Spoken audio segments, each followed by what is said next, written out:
의료가 불가능한 절망적인 상황. 자신이 숨을 쉬는지 기침하는 것에 걱정하고 현우가 숨겨둔 이혼 서류를 찾아낸다. 간통죄로 수감 중에 아이를 출산한 이력. 혜인은 아니라고 해주길 바랬지만 UK 이젠 유원장보단 혜인, 재합방 성사 현우는 퀸즈가의 이혼 서류 발각. 늘 서로를 향해 있는 마음을 둘만 모르다. 희귀병이란 벽 앞에 깨닫게 된 현우와 혜인. 사랑을 확인 후 행복해야 할 순간에 혜인은 자신이 죽은 후의 이야기를 한다. 제사는 어떻게 지내고 장례는 어떻게 하고 등등. 당장은 치료가 불가능한 절망적인 상황이기에 혜인의 마음을 이해하면서도 듣고 싶진 않은 현우. 혜인은 엄마가 유언장을 안 쓰면 결혼 안 시켜준 데서 현우에게 재산을 주지 않겠다 쓴 유언장이 있다며 그 유언장 또한 현우를 위해 고치겠다 한다. 현우가 바래왔던 순간인데 현우는 유언장보단 혜인이 더 소중해져 희망적인 답을 전했다. 고쳐줘 나중에. 당신 완치 판정 받으면 그때.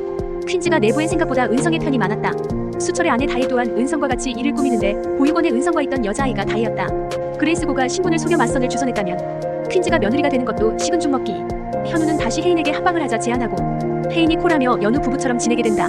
처음의 마음이야. 어쨌든 혜인은 현우가 자신이 숨을 쉬는지 기침하는 것에 걱정하고 재산보단 자신의 안위를 우선시한다 믿으며 칭찬에 현우는 좀 낯뜨거워진다. 내가 남편 복 하나 있다니까. 아냐, 넌 그게 제일 없어. 현우는 혜인 몰래 암센터장을 찾아간다. 혜인을 위해 진행된 연구에 치료 협조를 하지 않았으니 사기죄로 고소를 진행하겠다 밝혔고 센터장은 어떻게든 백혈구 수치를 놓여 치료해보겠다 한다.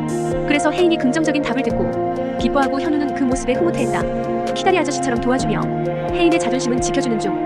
그 시각 그레이스고는 현우의 금고를 털어 현우가 숨겨둔 이혼 서류를 찾아낸다. 독일 암센터에서 치료를 받기 직전 혜인은 다시 겪게 된 환각에 뛰쳐나가는데 혜인이 본 건 죽은 오빠 수환이었고 자신을 찾으러 온 현우에게 오빠 얘기를 털어놓는다. 9살 때 원인불명의 사고로 죽을 뻔했는데 오빠가 자신을 구하고 죽어 엄마가 원망한다고. 당신 잘못이 아니야. 알아. 근데 미안한 건 어쩔 수 없었어. 내가 오빠 대신 살고 있는 것 같았거든. 한편 한국에서는 은성이 현우에게 누명을 씌워 퀸즈가에서 쫓아내려 물밑 작업 중이었다. 홍만대를 공격하며 도청장치를 숨겨둔 채 현우의 방에서 수신기가 발견되게 했고 그레이스고가 찾아낸 이혼 서류도 잇따라 발견된다. 모슬이의 두 얼굴을 마주하고 뒷조사하던 범자는 스리가 남의 신분으로 사는 걸 알게 된다. 본래 신분은 죽은 걸로 처리되어 있지만 간통죄로 수감 중에 아이를 출산한 이력이 있다고. 그 아이가 다혜 오은성일 듯. 또는 둘이 남매거나. 현우는 한국에서 무슨 일이 벌어지는지도 모르고 그저 혜인과 행복을 꿈꿨고 혜인 또한 현우와 행복하길 원했지만 그 꿈은 한순간 산산조각 났다. 혜인에게 이혼 서류 사진이 문자로 도착한 건 아니라고 말해. 혜인은 아니라고 해주길 바랬지만 현우는 말 못해서 미안하다며 인정했다. 이 빌어먹을 타이밍. 유유. 이 영상이 즐거우셨다면 구독과 좋아요로 다음 소식을 놓치지 마세요.